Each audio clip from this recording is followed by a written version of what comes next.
आप भी एक फिलहाल मौजूदा एमएलए हैं, क्या आपकी भी गाड़ी कवर्ड है, विंडो कवर्स मेरी गाड़ी तो बाहर खड़ी है, आप देख लेना। मेरे को तो क्योंकि मैं ऐसा कोई काम नहीं करता कि मुझे आंख चुरानी पड़े, अपना मुंह छिपाना पड़े। जो लोग खुद मास्क नहीं लगाते वो दूसरों को पकड़ते हैं। अगर पकड़ना है तो फिर अमित शाह को भी पकड़ लो।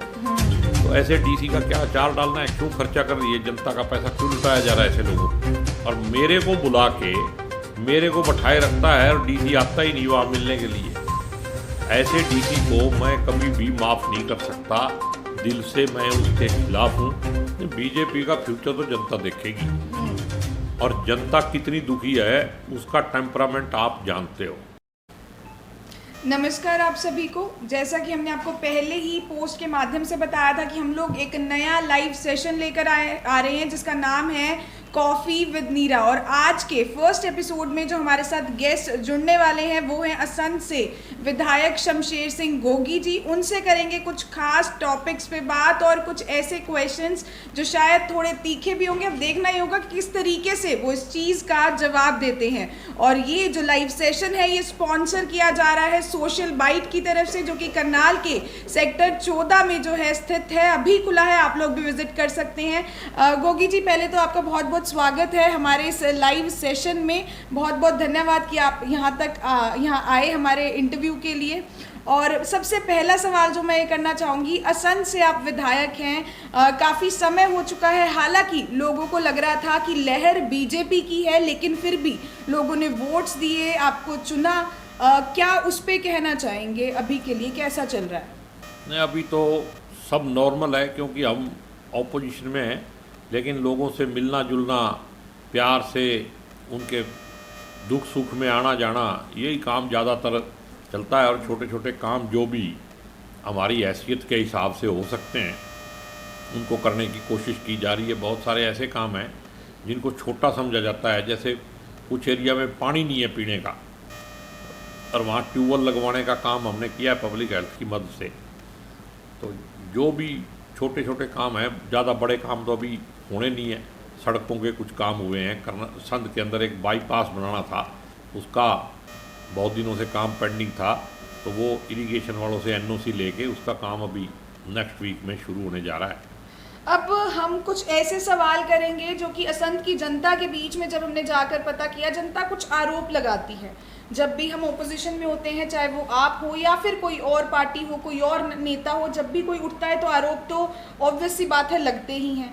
तो अब असंध की जनता का आरोप है कि गोगी जी असंध में ना दिखकर बल्कि करनाल में ज़्यादा दिखते हैं, असंध में कम आते हैं, जिसकी वजह से जो पूर्व विधायक हैं लोग उनके पास अपनी समस्याओं को लेकर ज़्यादा जा पाते हैं। इस पर क्या कुछ कहना चाहेंगे?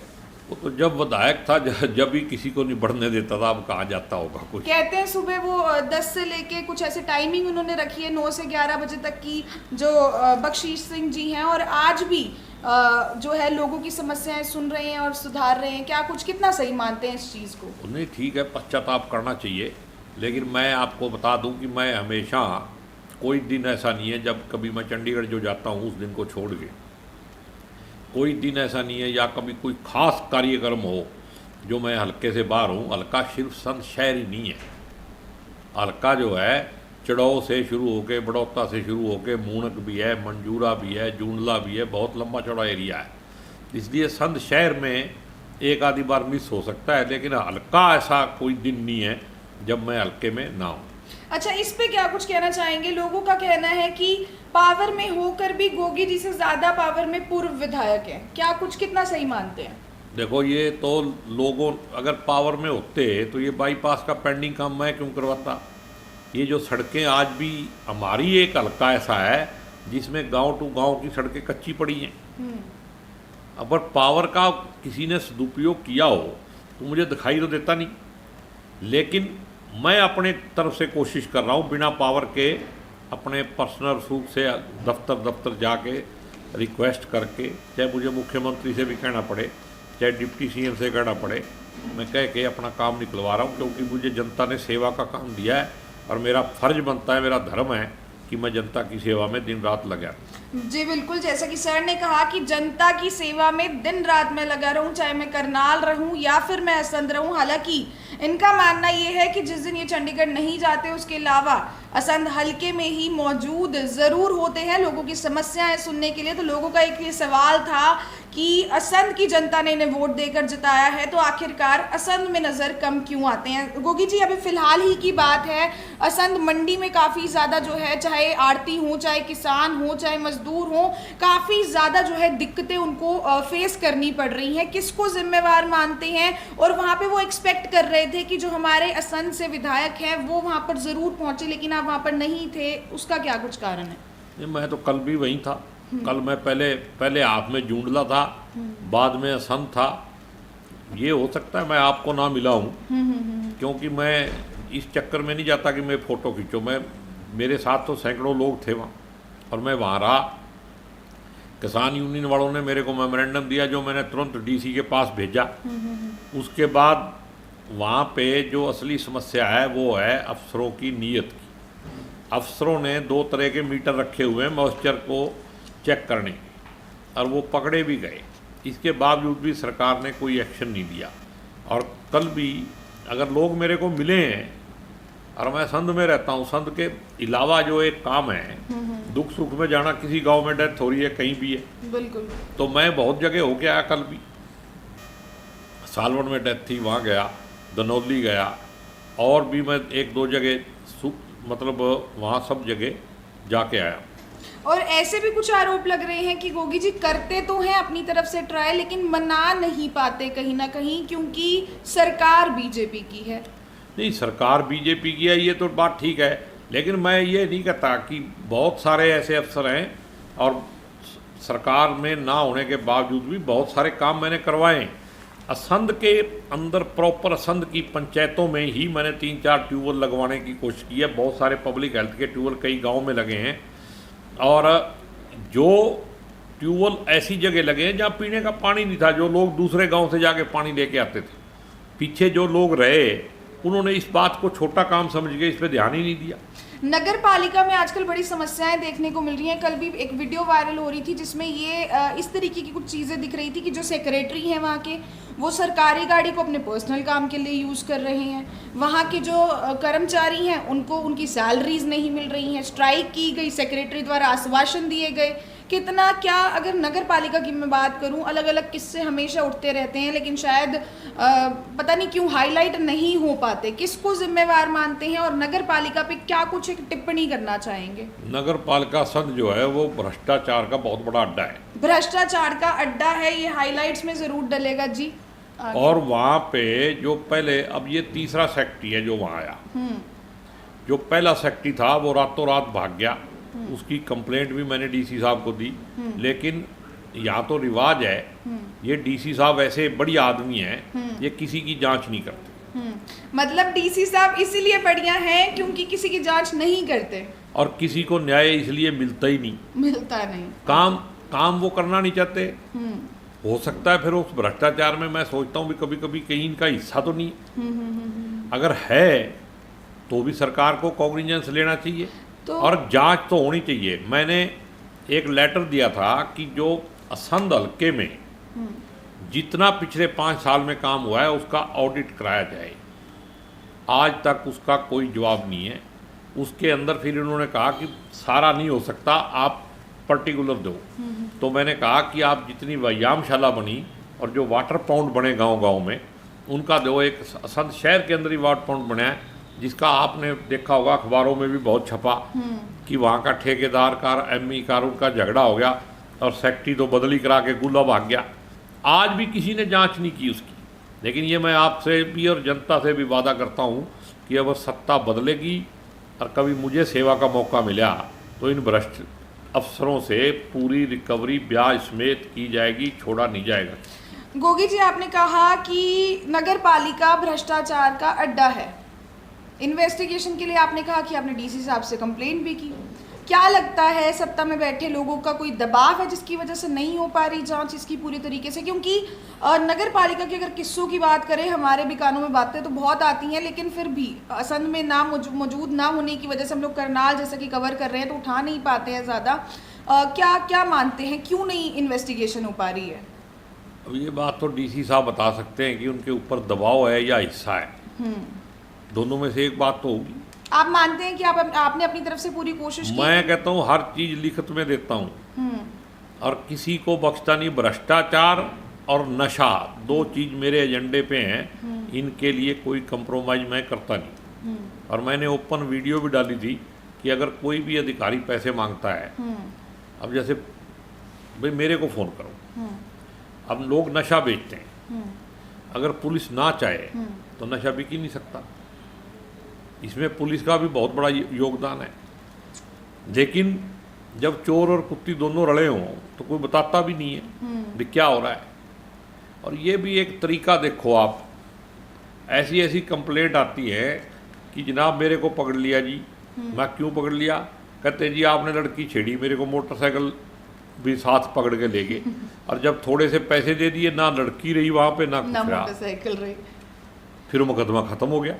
मौजूदा विधायक हैं आप, लेकिन कंप्लेंट्स भी करते हैं, आवाज़ भी उठाते हैं, लेकिन इन्वेस्टिगेशन फिर भी नहीं हो पाती। नहीं, इसका मैंने तो विधानसभा में उठाई, उसके बाद देखो एक काम तो हुआ इस बार। हाँ।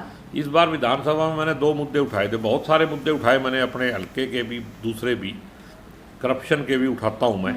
जैसे सफाई कर्मचारियों को असंध में 7,000 रुपये तनख्वाह पे रख रहे थे। अब उस दिन तो मुख्यमंत्री जी नहीं बोले, लेकिन मुख्यमंत्री जी को कहीं ना कहीं लगा होगा भी ये बात गोगी ने जो कही है ये ठीक है। अब उनकी तनख्वाह जो है इन्होंने बढ़ाई है। ये चलो देर नहीं, देर आए दुरुस्त आए। गरीब आदमियों की मतलब 7,000 रुपये में 12 से 14 घंटे काम करवाना, ये तो इंसानियत के नाम पे दब्बा है। दूसरी बात मैंने उठाई थी, भाई ये जो करप्शन हो रही है, शराब का घोटाला है, इसके टाइम में लॉकडाउन लगा हुआ था तो सड़क पे कौन था? सड़क पे सिर्फ सरकारी अमला था या पुलिस थी? तो जांच करने की जरूरत ही क्या है? जो सड़क पे जिनकी उस टाइम ड्यूटी थी उनको पकड़ो, लेकिन कोई पकड़ नहीं सकता। अब कई मुद्दे हैं, उठाओ। मैंने तो बहुत सारी, मैंने पत्रकारों की बात थी वो भी उठाई। मैंने ये भी कहा भी ये जो आप बड़े बड़े गेट बना रहे हो, जब हमारे ऊपर देश के ऊपर कर्जा बढ़ता जा रहा है प्रदेश पे, सरकार के पास पैसे नहीं है तो गेट बनाने की क्या जरूरत है? लोगों को रोटी दो, छत दो। आप स्कूलों को बंद करने जा रहे हो, आप हॉस्पिटलों में सुविधा दे नहीं पा रहे हो, लेकिन आप बड़े बड़े गेट बना के फोटो लगा दो उस पर, क्या मिलेगा उससे? गोगी जी, जहां एक तरफ असंध की जनता में आपकी छवि बहुत साफ है और दूसरी तरफ वहीं एक चीज़ मैंने जैसा कि पहले भी कहा कि लोग कहीं ना कहीं ये कहते हैं कि हम इतने रुपए किराया भरकर अगर करनाल तक गोगी जी से मिलने जाएंगे, उससे बढ़िया हम पूर्व विधायक, जिनकी आज भी चलती है, लोगों का ऐसा कहना है कि आज पावर में ना होने के बाद भी वो पावर में हैं, लोगों की समस्याएं सुन रहे हैं, इस तरीके की लोग बातें बना रहे हैं, आरोप लगा रहे हैं। क्या कुछ एक मैसेज जनता के लिए भी, उनकी गलतफहमियां दूर करने के लिए, अगर इसे आप गलत मानते हैं, और दूसरा जो पूर्व विधायक हैं बख्शीश सिंह जी, उनके लिए भी? नहीं, मेरे को पूर्व विधायक से कुछ लेना देना नहीं है। उसकी छवि, उसका कार्यकलाप सारी दुनिया जानती है, सारी जनता जानती है। मेरे लिए वो बड़ी आदमी है, वो ऐसे ही करता रहे जैसे पिछले 5 साल किया है, तो वही अच्छा है। आगे पता नहीं भगवान की इसकी कृपा होगी, लेकिन आपको एक बात पता होनी चाहिए कि हल्का करनाल से ही शुरू होता है। हल्के का मतलब उधर नहीं है, हल्के का पहला गांव चढ़ाओ है, मूनक रोड पे जाओ, पहला गांव बड़ौता है। तो हल्का कहाँ से शुरू होता है? और मेरे पास आने की जरूरत नहीं, मैं तो डेली कोई आदमी हल्के का मेरे को फ़ोन करे, सबको 100% को मैं फ़ोन करता हूँ। अगर मिस कॉल आए तो वापस करता हूँ, और मैं डेली वहाँ जाता हूँ। जिसको मेरे को मिलना होता है सब लोग वहाँ आते हैं। मैं दफ्तर भी, मंडी में जहाँ भी बैठता हूँ, डेली जाता हूँ। लेकिन बहुत सारा टाइम जो है वो सुख दुख में ही। मैं आज की आपको बता दूँ, अब सुबह मैं मंजूरा गांव में गया, एक डेथ हो गई थी, एक वाल्मीकि परिवार में डेथ हुई। मुझे वैसे जाना था, तो जब वो प्रोग्राम चेंज हुआ तो फिर डेथ में जाना भी मेरा फर्ज बनता था, जिसकी वजह से वो हो रहा था। उसके बाद मेरे को घरौंडा जाना था, वहाँ गया, जूंडला गया बीच में। तो अब असंध वाले सोच रहे हैं भी मंजूरा और जूंडला हल्के में है कि नहीं, ये भी एक सवाल है। क्योंकि आप लोग जाते हो संध शहर में, ठीक है ना। तो मैं अब फिर संध गया, संध में एक शादी अटेंड की, फिर एक डेथ पे गया, ठीक है। तो ये अरुण जी मेरे साथ थे। मतलब किसी को वहाँ पे मैं प्रेस वालों से भी मिल के आया। तो किस तरीके से, मैं तो सैटरडे और संडे भी कभी नहीं मनाया। मैं तो उन लोगों में से हूँ, मैं एमएलए बनने से पहले भी कभी घर नहीं रहा, सारा दिन लोगों में रहता था। और एमएलए बनने के बाद भी कंपैरिजन का यहाँ कोई सवाल ही नहीं है, क्योंकि मुझे ठगी वग्गी मारनी नहीं, ऐसे लोगों से मैं मिलता नहीं। क्योंकि मेरा धंधा जो है, जनता मिलना चाहे कि ताकि जनता के लिए मेरा दफ्तर है। आप जाके देखो, मेरा दफ्तर है सिटी पैलेस के बाहर, बहुत बड़ा बड़ा लिखा हुआ है। जब आप जाओ तो उसकी फ़ोटो खींच के ले आना, वहाँ लिखा हुआ है, मेरा टेलीफोन नंबर भी लिखा हुआ है। और वहाँ शहर के बीच में सामने तहसील, एसडीएम का दफ्तर सामने। और अगर मैं वहाँ जब लोगों को मिल लेता हूँ तो उसके बाद फिर मैं मंडी में, एक हमारी दुकान है वहाँ, फिर मैं वहाँ बैठता हूँ, तो लोग आसानी से मिलते हैं। लेकिन कुछ लोगों का धंधा है, वो अगर ये बात ना कहें, और ये बात कहनी भी चाहिए, उससे मतलब मैं भी थोड़ा जागरूक रहूँगा। अगर कोई सारे के सारे यूँ कह दे भी बहुत बढ़िया आदमी, तो मेरा भी दिमाग खराब हो सकता है। जी बिल्कुल, जब तक चीज़ें अगेंस्ट ना आए तब तक काम करने का भी मन नहीं करता है। नहीं, काम तो मेरे को करना ही करना है, कोई कुछ कहे। मैं यहाँ करनाल भी रहता हूँ, तो सारे हेड ऑफिस जो हैं वो करनाल में हैं, तो मैं यहाँ भी सबको मिलता हूँ। मेरे को दफ्तर जाने में भी गुरेज नहीं है। यहाँ भी लोगों की समस्या लेके ही तो जाता हूँ कहीं ना कहीं, क्योंकि सारे ऑफिस संध में तो नहीं है।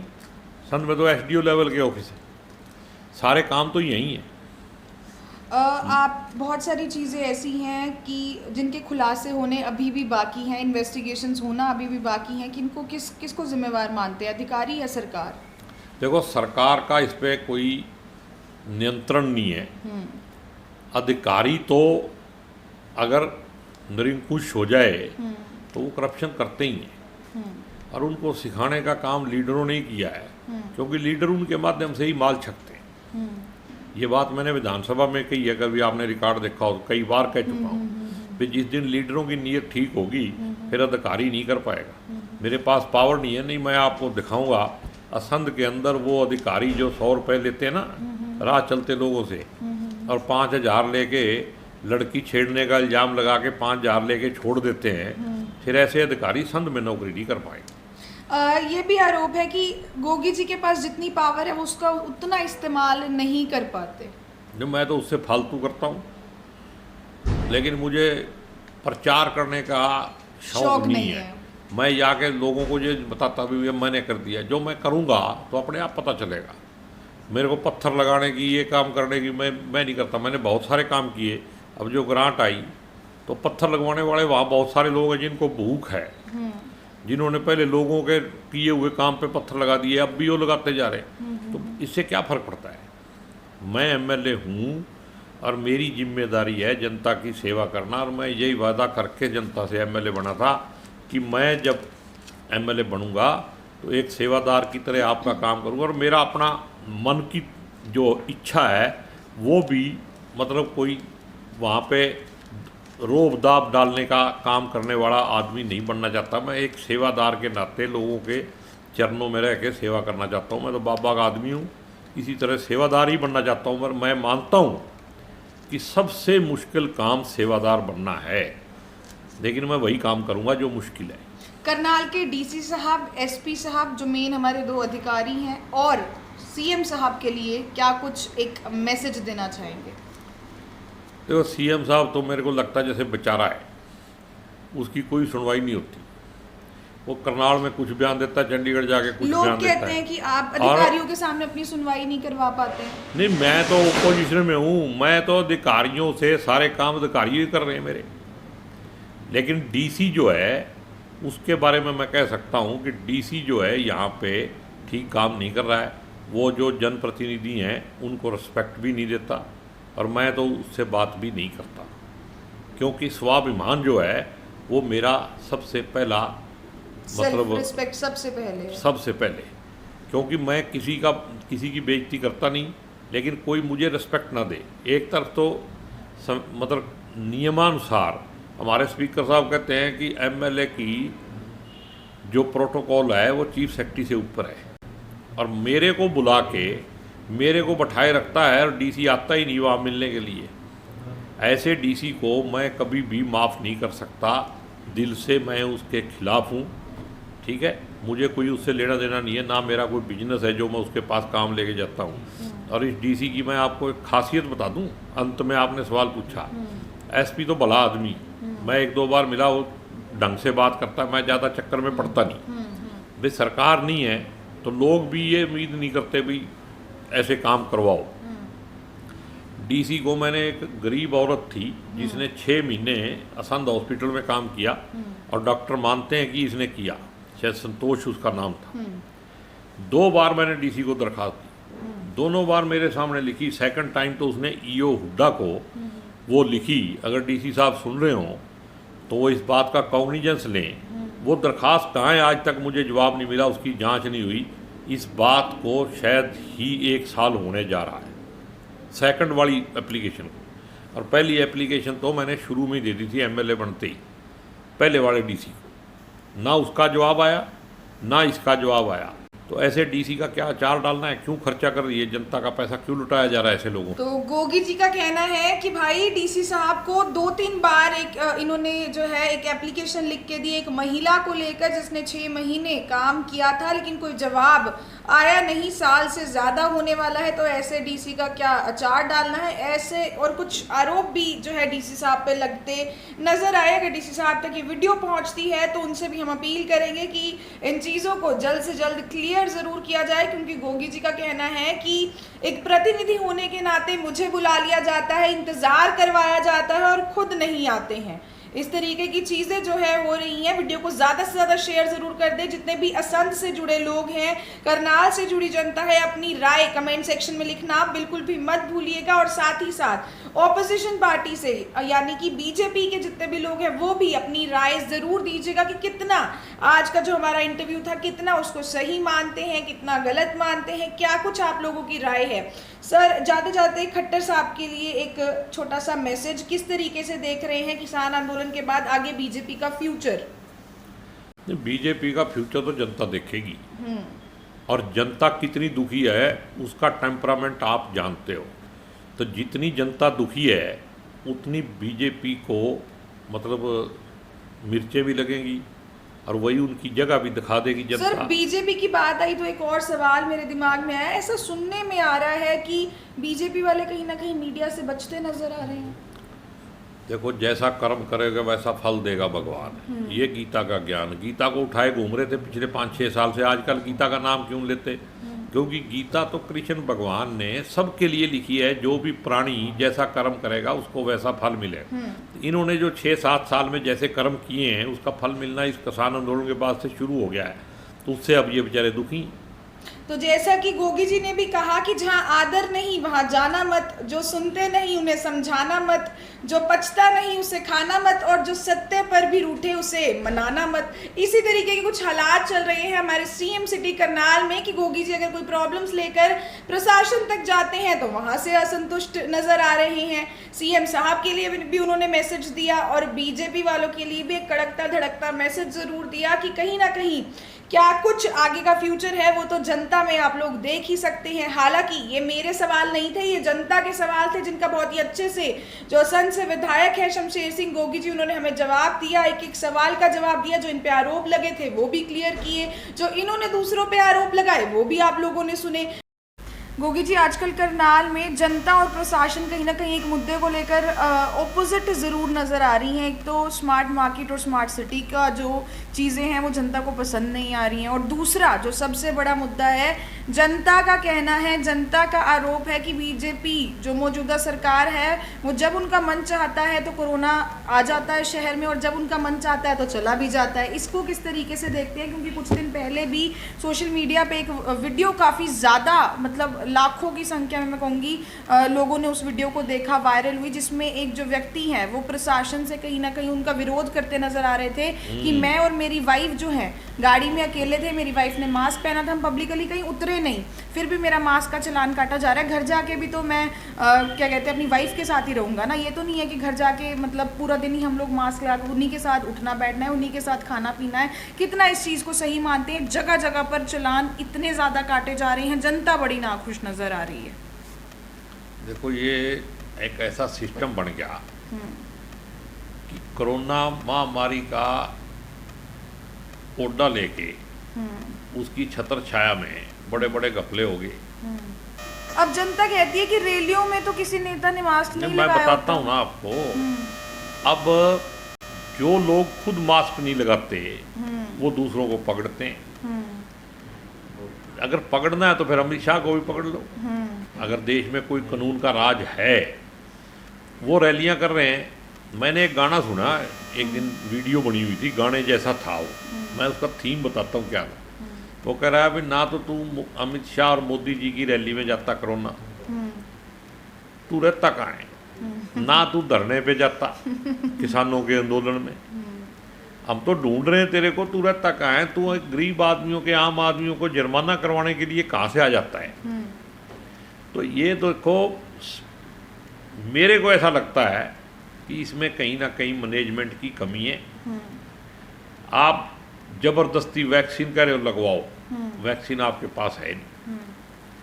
आप लोगों को कहो ना, जिसकी चॉइस है वो लगाए, जिसकी नहीं है, जिसको ज़रूरत है वो लगवाए, जिसको नहीं है। बहुत सारे लोगों को वैक्सीन लगी फिर भी वो पॉजिटिव आ रहे। बहुत सारे लोग कहते हैं कि मैं तो लगवाना नहीं चाहता था, गांव में आके ये कह दिया भी पेंशन कट जाएगी, इसलिए लगवा रहा हूँ। देखो, मैं इसका विरोध नहीं करता, जिसको लगवानी है वो लगवाए, इलाज है, बीमारी है, उसका इलाज होना चाहिए। लेकिन कंपलसरी कर देना, सबसे ज़्यादा तो अब मेडिकल, पैरामेडिकल वाले ही, डॉक्टर ही संक्रमित हो रहे। अच्छा गोगी जी, एक और सवाल, बड़ा सवाल, मुझे शायद पता नहीं पूछना चाहिए या नहीं, बट जनता का सवाल है तो पूछना तो बनता ही है। अधिकारियों की गाड़ियों पे विंडो कवर्स होते हैं धूप से बचने के लिए, प्राइवेसी के लिए लगा ले, या फिर जो चिपकू हम जिसको बोलते हैं वो लगे होते हैं, शेड्स लगे होते हैं। आम जनता का 10-10 हज़ार रुपये का चालान काटा जा रहा है, अधिकारियों और नेताओं का क्यों नहीं? क्या रूल नेताओं अधिकारियों के लिए अलग होते हैं, या आम जनता को प्राइवेसी या धूप नहीं लगती है? जितने जुर्म हो रहे हैं ये सत्ता में या किसी भी पोजीशन पे बैठे हुए लोग ही कर रहे हैं ना। आप भी एक फिलहाल मौजूदा एमएलए हैं, क्या आपकी भी गाड़ी कवर्ड है, विंडो कवर्स लगे? मेरी गाड़ी तो बाहर खड़ी है, आप देख लेना। मेरे को तो, क्योंकि मैं ऐसा कोई काम नहीं करता कि मुझे आंख चुरानी पड़े, अपना मुंह छुपाना पड़े। ये वो लोग लगाते हैं जो हेरा फेरी का काम करते हैं, ठगी का काम करते हैं, फिर वो मुंह छुपाते फिरते हैं।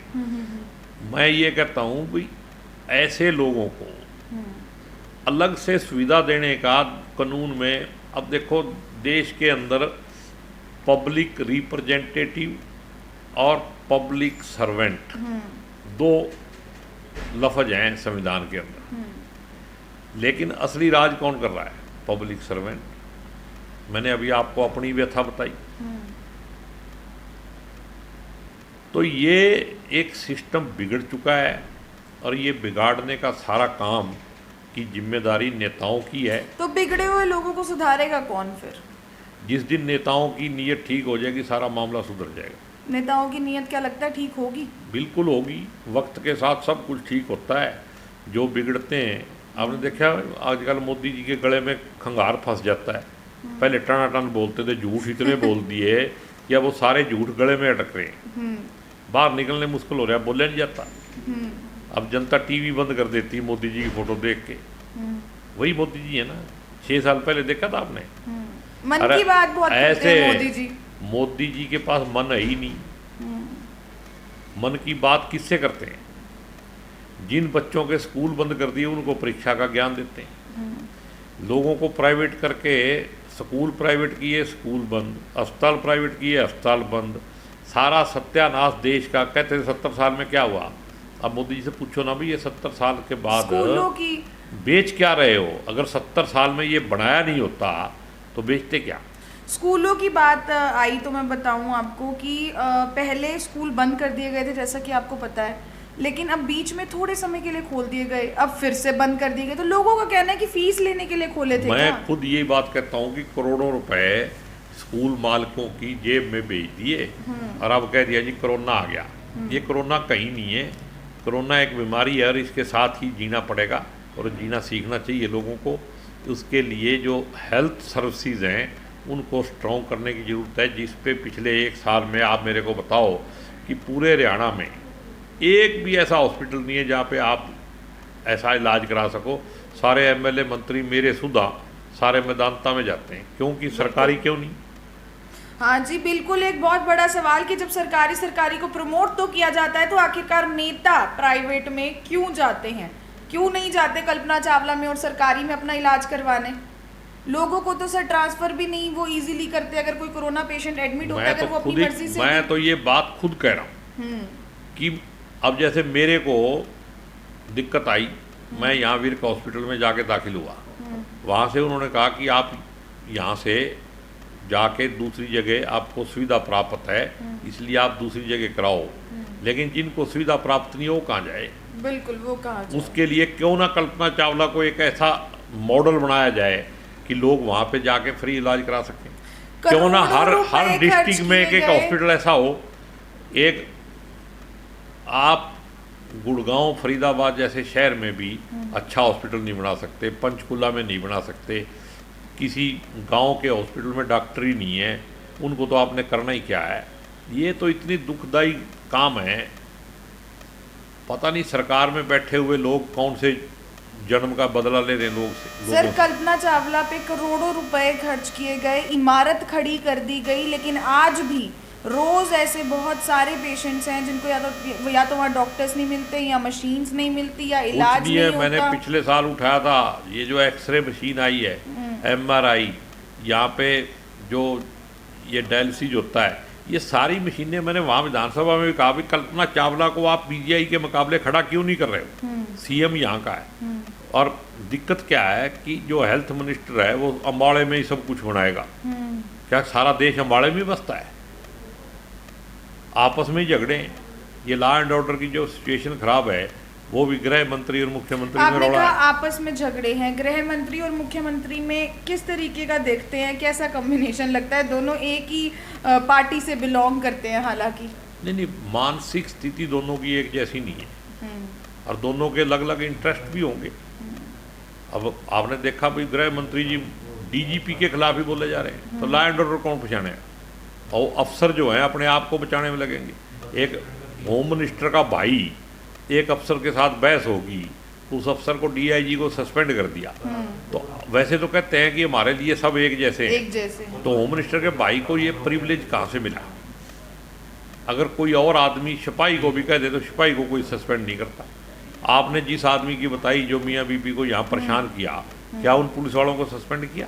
बिल्कुल नहीं। उन्होंने भी तो गलत किया, उनको रोका। ऐसे तो रोज़ गलतियाँ होती हैं, लेकिन होम मिनिस्टर का भाई एक स्पेशल चीज़ है, उसके लिए अलग कानून है और किया, अब बहाल भी कर दिया। तो ये सारी व्यवस्था का ही दोष है और व्यवस्था तब सुधरेगी जब नीयत सुधरेगी। जी हाँ, व्यवस्था तब सुधरेगी जब नीयत सुधरेगी। ये थे हमारे साथ असंध से विधायक शमशेर सिंह गोगी जी, जिन्होंने हर एक सवाल का बहुत अच्छे से जवाब दिया। वीडियो को शेयर करना मत भूलिएगा। ये लाइव तस्वीरें आप देख रहे थे, लाइव सेशन देख रहे थे कॉफ़ी विद नीरा का, जो कि स्पॉन्सर किया गया था सेक्टर 14 में सोशल बाइट, एक रेस्टोरेंट कैफ़े अभी जो कि खुला है, आप लोग भी विजिट कर सकते हैं। वीडियो को शेयर करना बिल्कुल भी मत भूलिएगा। सहयोगी अंजलि राठी के साथ मैं नीरा माटा, टिप टॉप हरियाणा, करनाल।